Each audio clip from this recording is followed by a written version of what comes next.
દીધેલી છે.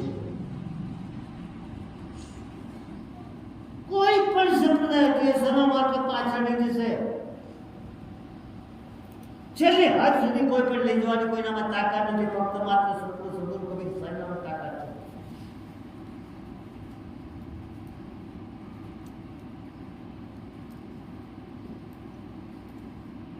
રોજ કહીએ પણ આવા શબ્દો ના કહેવાય, કોઈને પક્ષપાતમાં આવી જવાય. પણ આપણે સાચી સિદ્ધાંતની લાઈન પકડવી છે તો આવી લાઈન પકડ લેવાની છે.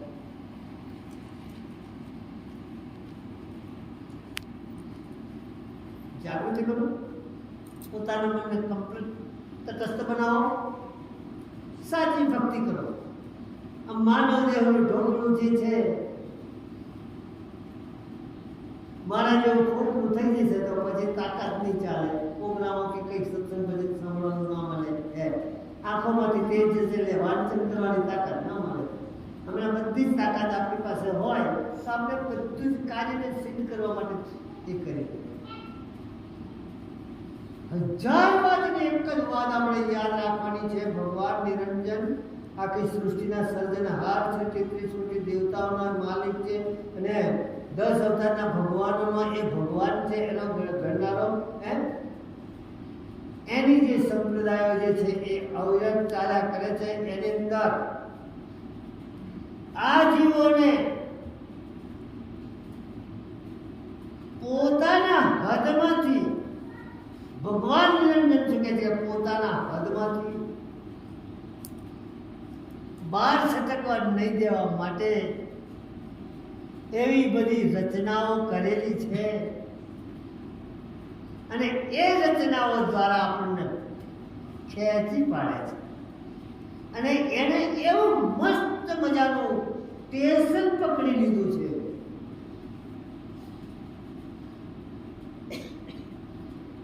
આ મનુષ્ય શરીર જે છે એમાં મુખ્ય કર્તવ્ય કરનાર જે મન જે છે એ નિરંજન ભગવાનનો અંશ છે. એટલે ગમે ત્યારે એ ખેંચે, આમ ખેંચે, આમ ખેંચે, આમ કરે, તેમ કરે. આ આંખની પાપડ પડીને ઉઠે એટલે તમારો વિચાર બદલી કાઢે મન. સાબિતી કરવી ને કરજો ને મારો શબ્દ ખોટો પડે મને પાછો આપો. જેટલા મનુષ્યની પાપડ વધારે પટકે એટલા વિચારો વધારે બદલાય. એક વાત સમજી લીજો, એના માટે એને ઠારવા માટે સંતોએ કીધું છે સૃષ્ટિ પછી સંસારમાં તાતે પડી ગયો તું. એનાથી તો છેટો પડી જઈ છે, આગળ જઈશ. તારી સુરતાને ઠારી દે. મનનું જરા કે નહીં ચાલે. જો પાપડ પડશે મન બેઠું થશે. આ બેની રમત છે. જીવને, મનને, શરીરને બધાને અટવી પાડવાનું કામ આ બેનું છે. સુરતાનું ને મનનું. આંખનું પાપડું પડી જાય, સુરતા એકવાર બદલી જાય એટલે પેલાનો વિચાર બદલી કાઢે. આંખનું પાપડ બદલી જાય એટલે પેલા પોતાનો વિચાર બદલી કાઢે. અને માણસને કઈ ના કઈ ભૂલતા બનાવી દે. પણ આવી તટસ્થતા જો તમને અમને બધાને જો પ્રાપ્ત થઈ ગયેલી હોય તો એવા 10 મન આપણી પાસે બીજા આવે કે આપણો આત્મા ગભરાય, થાકે, દીવે. શ્રુતિ પછી સંસારમાં એ પોઈન્ટ આના માટે કહેવામાં આવેલો છે. શ્રુતિને ઠારવા માટે કહેવામાં આવેલો છે. ઠારો કોઈ જાજી જન્મ પણ ના પડશો. એમ છેલ્લે પરમાત્માના દરબારમાં જવા માટેની ચોખ્ખામ ચોખ્ખી છેલ્લામ છેલ્લી અને પહેલામાં એની લાઈન કઈ છે એ પકડો બસ.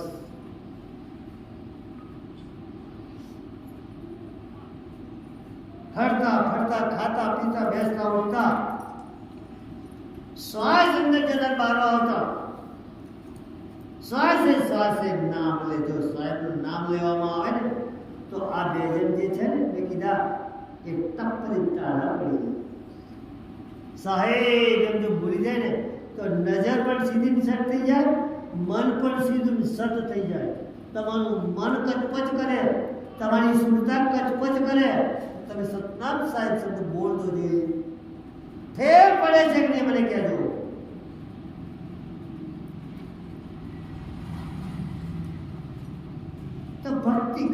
માટે આવા ઘડતરમાં આનંદ મંગલથી ધરાવો અને તમારા અમારા બધાના આત્માના કલ્યાણાર્થે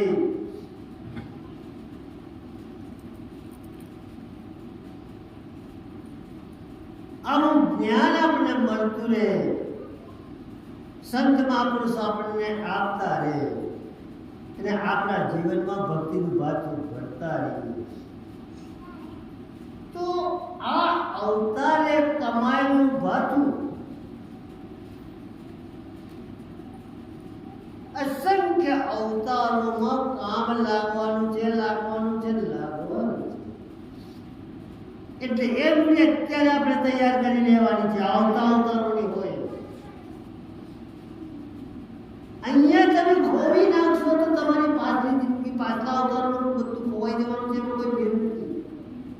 એટલા માટે સજાગ જબરજસ્ત બનવાનું છે.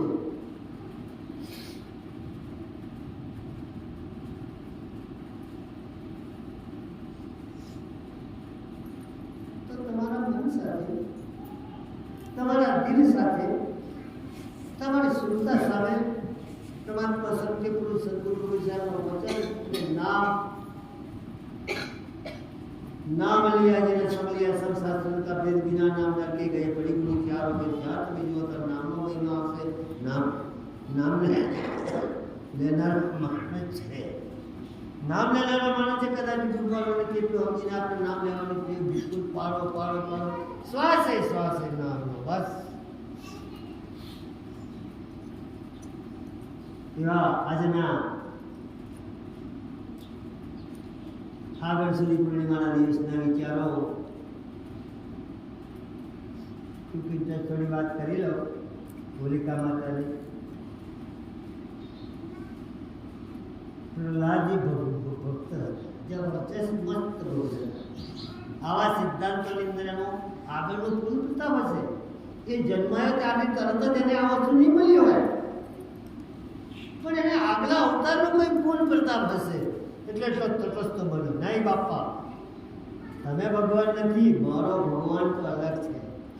નરસિંહમાં એના બાપુજી શું કહે છે કે બેન બેટા મેં તારા ભગવાન છું, તું કઈ ભગવાન ખોળો. ભગવાન કંઈ કરવાનું નહીં. આ સૃષ્ટિમાં જે કંઈ કરવાનું છે મારે હું કરું છું. મારાથી વટી તારાથી ના જવાય.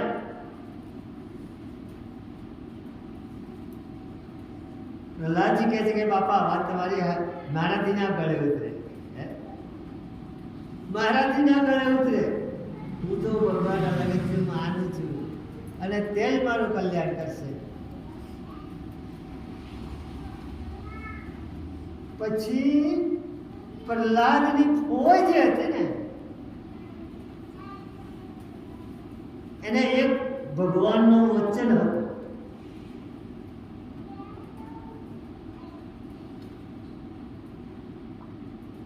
તારે કોઈ પણ પુરુષ સાથે સ્પર્શ થવાનો નહીં, કરવાનો નહીં. નહીં કરે એટલે તું અમર છે, તને કોઈ મારી શકે નહીં. પછી એ હોલિકા બેન કહે છે કે એના ભાઈને, પ્રહલાદના બાપાને, કે ભાઈ હું એને જરાક હવે બોધપાઠ આપી દઉં. કે માનતો નથી. ભગવાનનું નામ છોડવા કહે છે, બાપાનું નામ લેવા કહે છે, માનતો નથી. ભગવાન બીજો જે કર્યા કરે. હવે તમે ટાળા પડો, તમે બે હો, હું એને જરાક પતાવી લઉં. એટલે હોલિકા દહન, હોલિકા પ્રગટ કરી. હોલિકાની અંદર બધું આ જે કંઈક બધું હમણાં મટીરિયલ થાય છે ને, લાકડા ફાકડા બધું પૂજે છે કે હે તું. પછી હોલિકા કહે છે, હે લાજી, હવે તારી ભક્તિ સાચી હતી, તું ચાલ મારી જોડે. કેવી તારી ભક્તિ છે મેં મને બતાય. પેલીને એવું કે મારા વચન છે, પરપુરુષનો કોઈ મને શરીર અટકાયું નથી એટલે મને થવાનું નથી. પ્રાણે મારી ભસ્મ કરી કરીને પ્રહલાદના હોળામાં લઈ બેસી ગઈ હોળીમાં. પણ એને એટલું ખબર નથી કે ભલે મારા ભત્રીજો પણ જાત પુરુષ છે.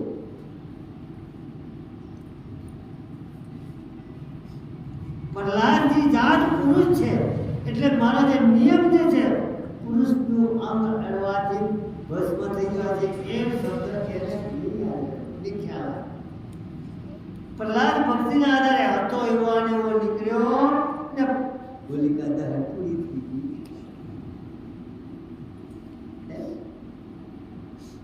હવે એમાં બે પ્રકારના કૂદવા વાળા કૂદે છે કે હવે આની આ એક જ વખત કહેવાની પછી કહેવાય કોઈ જ ના થયું. એમાં બે પ્રકારના કૂદે. પેલા અમારા આપણા જેવા જે ભક્તિ લાગવાના હતા કે અમારો પ્રહલાદ બચી ગયો, અમારો પ્રહલાદ બચી ગયો કરીને ઢોળ દીકરા અમારા વાળને ધમ તકાળ કરી કૂદવા માંડ્યા.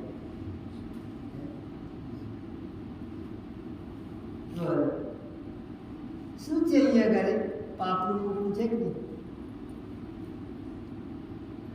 એ સાચી ભક્તિ છે? દુનિયાની દરિયા તો એવા છે. હોલિકા બિચારી પેલાને દગો કરવા ગઈ અને પોતે સાફ થઈ ગઈ. આનું નામ હોલિકા. બરાબર? એટલે એવા પણ તહેવારો આપણે દુનિયામાં સમાજમાં જેને જેવું માને એવું કરે. આપણે જે થતું છે કરો, અમારી ના નહીં, પણ તમે સિદ્ધાંત તમારી પાસે કમ્પ્લીટ રાખો અને સિદ્ધાંતને તમારા સિદ્ધાંતને કોઈ તોડે નહીં એવો વ્યવહાર કરો. એના લીધે આપણે વ્યવહારના આ ધર્મના નિયમોમાં રહેવું પડે છે, પાલન કરવું પડે છે.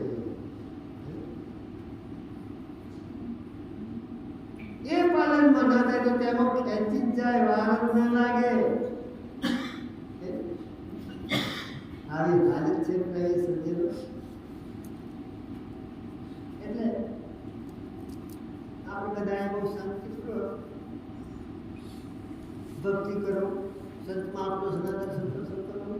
પૂર્ણિમા વ્રતના દિવસે કંઈક પણ પોતાના આત્માના કલ્યાણ માટે બે શબ્દો ભક્તિના સાંભળવાના લીધે ગુરુ પૂજા, ગુરુ સેવા, આ દુનિયાની અંદર મોટામાં મોટી પૂજા તમે જોવા જાઓ તો ગુરુ પૂજા છે ને મોટામાં મોટું દાન તમે જોવા જાઓ તો ગુરુદેવનું દાન જે છે એ બે વસ્તુ આપણે આંગણે સિદ્ધ થાય છે. આપણે બહુ દૂર જવું પડતું નથી, આંગણે સિદ્ધ થાય છે. પરમાત્માના દરબારમાં એનો લેખ રેગ્યુલર આવે છે. ત્યાં આગળ કદાચ છેડું પડતું હોય તો અમારા જેવાને પાછા પડી જવું પડે, પણ નહીં, તે તો તે કમ્પ્લેટ લેખ આવી જ જાય. રસ્તે ચાલતા હજાર મને કોઈ આખી જિંદગીમાં ન છટકે હોય એવો માણસ અહીંયા આગળ છટકે. અને એમાં પરમાત્માના આવા સંસ્કારોનો ભંડાર ભરેલો હોય અને એવો માણસ આપણે નદીમાં થતા આપણે ખબર પડી જાય તો હવે શું બતાવે છે? એની ભક્તિ બતાવે છે, એનો નિયમ બતાવે છે, એની નેક ટેક બતાવે છે. બરાબર? પોતાની રીતે આવી કારકિર્દીને નમાવો.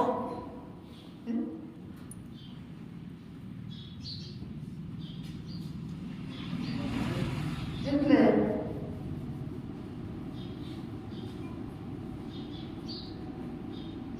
જેના કુટુંબમાં, જેના ઘરમાં એક કઈ વ્યક્તિ જો ભક્તિમાં તરવાને લાયકનું કાર્ય કર્યું હોય તો બીજા કુટુંબના 10 માણસને તાળી શકે છે.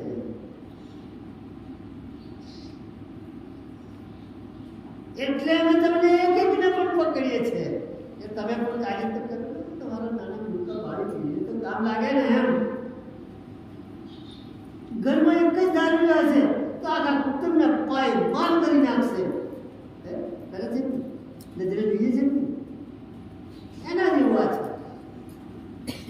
એટલે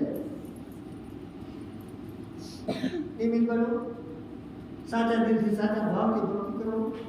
પેલો નહીં આવે એટલે મેં દીધો, પેલો નહીં કરતો ને મેં નહીં કરતો, પેલો બીજી દીધો ને નહીં કરતો. આ બધી એ આપણા કામ. એમાં આપણે આપણા આત્મા સાથે પૂછવાનું છે, મારે શું કરવાનું છે, મારે કઈ લાઈન પર ચાલવાનું છે. આ રીતના આપણે કોશિશ કરો. મજા આવશે. એક નિર્વાહી સૌ નિર્વાહી જા બસ એક વસ્તુને વસ્તુને આપણે વીણી પાણી તો બધી વસ્તુને આપણે હટાવી શકીએ